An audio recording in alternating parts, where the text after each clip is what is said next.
Islands and science have a long history together.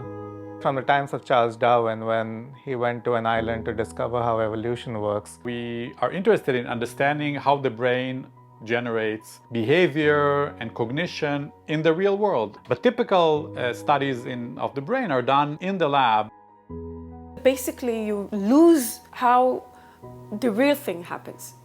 It was a dream for many years to study how animals can navigate outdoors while we record their brain activity.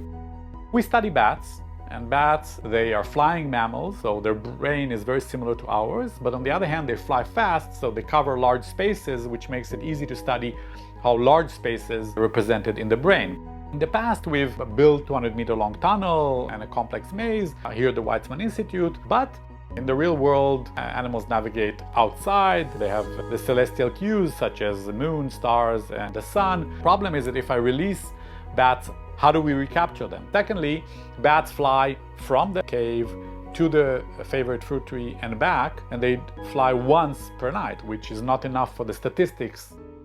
In 2018, it hit me that this is a solution, an island. And for 2 years, if not more, I don't remember, but now I was looking for islands.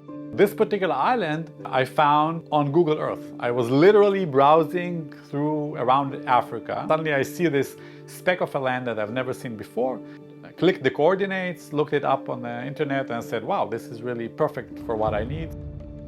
The preparations are very extensive. We're going to live for 1 month on the island, so we bought a whole lot of camping equipment. We had 2 satellite modems for the internet. We had a fridge for bats and for human food, medications. We brought electrophysiology equipment. We packed the whole lab into 7 big boxes, and then we carry them half the world to an island. We need to develop a wireless neural logger.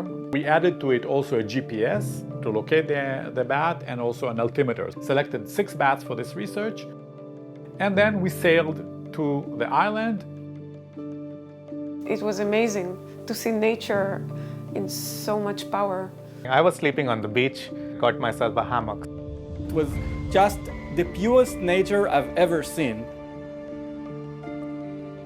Be working all night, start at about midnight, work until 6 a.m., then crash to sleep a little bit.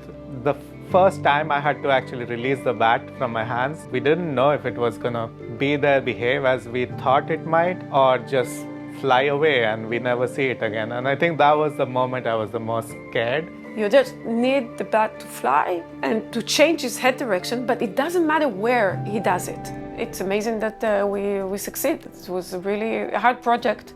We found 3 main findings. One is that head direction cells existed outdoors on the island. The second finding, no matter where the bat flew, the neurons showed the same direction. And the third main finding related to celestial cues. We found that the neurons showed the same direction, even though these celestial cues are unstable. The moon rises, moves, and sets. Still, the neurons were rock solid and showed the same direction. The understanding of how neuronal networks work so that you will know where you are is very critical and can be used for many applications. These navigation-related areas and memory-related areas that we study are the first to be affected in Alzheimer's disease. So in principle, it will be very important to understand their normal function in order to understand dysfunction.